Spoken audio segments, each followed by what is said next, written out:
Support comes from Mosby Building Arts, a residential remodeling company guided by discipline, preparation, and attention to detail. Call Mosby.com. This is St. Louis on the Air from St. Louis Public Radio. I'm Elaine Cha. For 60 years, the Gateway Arch has defined St. Louis's skyline. At 630 feet tall, the stainless steel catenary curve is deceptively simple. It's an engineering feat. It's a work of art. It's also been adopted by many as the symbol of St. Louis, an icon that represents the city in logos, on hats, and in branding across the St. Louis region. A new exhibit at the Old Courthouse called Hey, There's the Arch explores the connection between the arch and its community. And joining me now to talk more about it is STLPR morning newscaster and host of the Gateway podcast, Abby Llorico. Welcome back to the show, Abby. Hey, Elaine. So what first got you interested in telling this story? So it was actually something I was thinking about separately, the design of the arch, preparing for its 60th anniversary. So thinking about this last year, actually. Ever since moving back to St. Louis, I've been calling the arch the world's biggest magnet. You just can't stay away from it. We're also the only city with a handle. It's magnificent, but it remains one of a kind.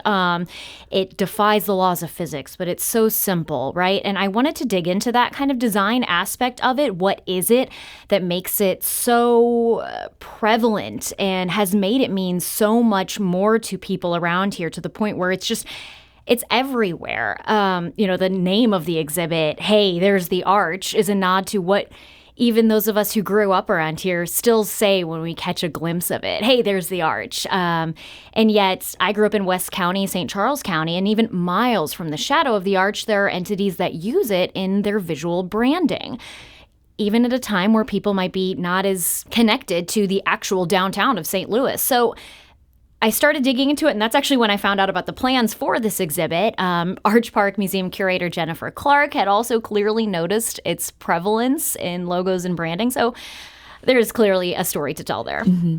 So the design of the arch, it came from someone named Eero Saarinen.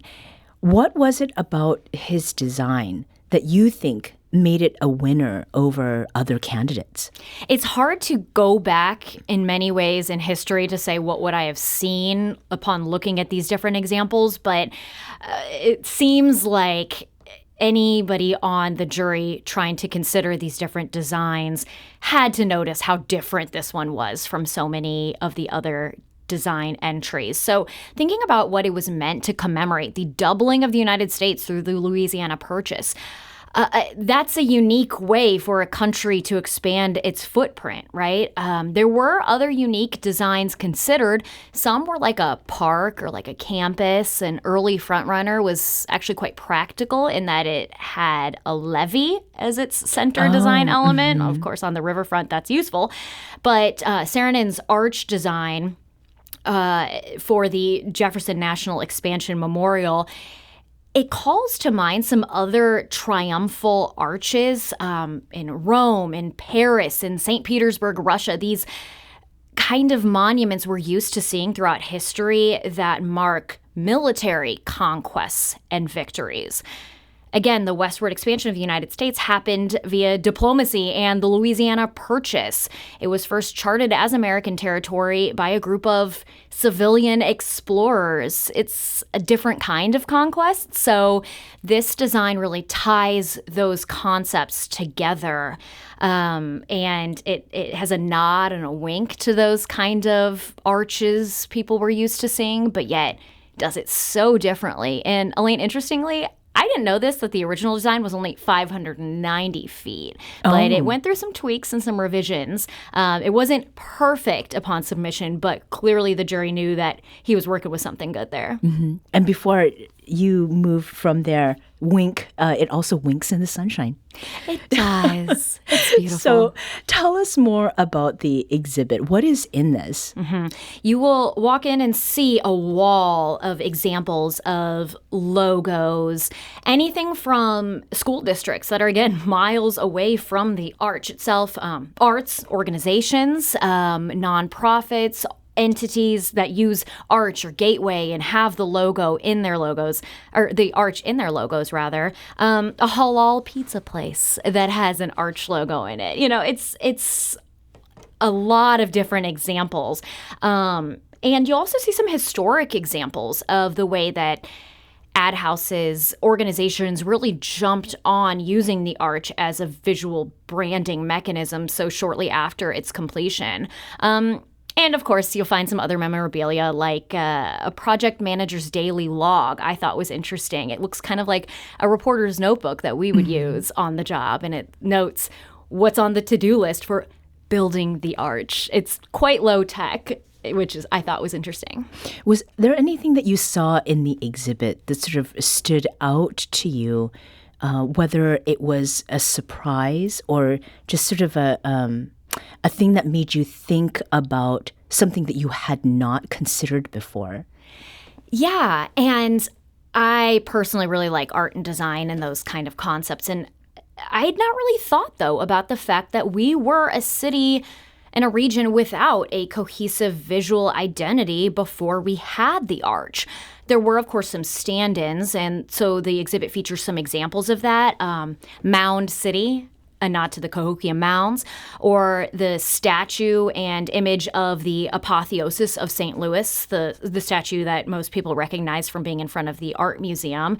That, as a symbol, the St. Louis on the horse, was really pushed at the 1904 World's Fair, but apparently it never really caught on at a national level. It's kind of intricate. But when you think about it, we were a city with enough international clout to host the World's Fair, but we just kind of looked like a scattering of buildings across the riverfront. And so I think, St. Louisans today really know and understand how much public perception can impact how a city feels about itself. So having something to really rally around, being the construction of the arch for so many years, and the completed arch wound up being quite important, though, of course, that was just secondary and a positive outcome to the National Expansion Memorial being built itself. Mm-hmm. In the intro, we'd noted that many people consider the arch the symbol, a positive icon, as you said, of St. Louis. And there's some history around the structure, who built it and how and where it stands. So does the exhibit take up the different things the arch can mean to different people? This that you mentioned, it's mentioned here in this exhibit as well as the exhibits throughout Gateway Arch Park, that there was a history on that land, and there is a history and a story behind what westward expansion ultimately meant.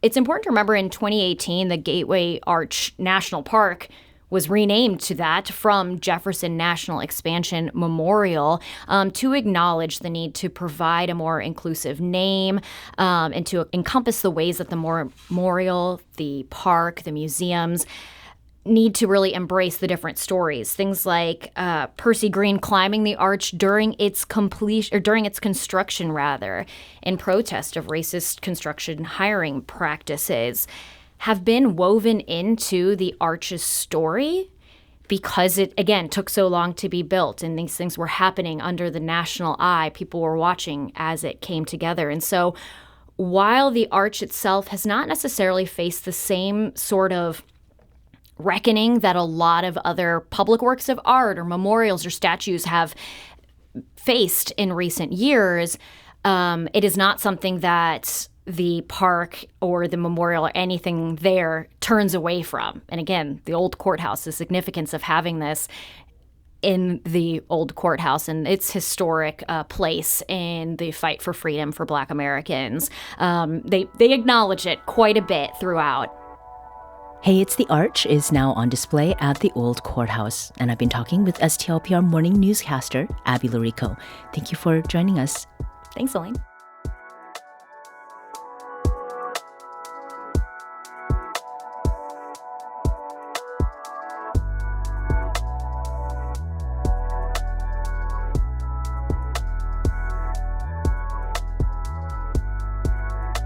This episode was produced and engineered by our executive producer, Alex Hoyer. Podcast design by Aaron Dorr. St. Louis on the Air is a production of St. Louis Public Radio. Understanding starts here. Do you find yourself regularly listening to episodes of St. Louis on the Air? Suggest us to a friend you think might enjoy our conversations. And leave us a review and rating on Apple Podcasts on the App Store. It's the simplest way to help people discover our show. Thanks. St. Louis Public Radio is a member-supported service of the University of Missouri St. Louis.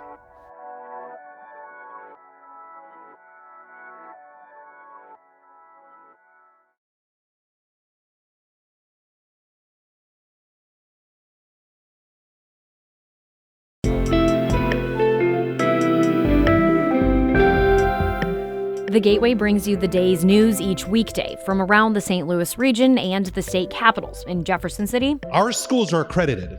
We don't need this bill. And Springfield. How many more years must pass before lawmakers see time is of the essence? I'm Abby Llorico. Join me each weekday for The Gateway on the STLPR app or wherever you get podcasts.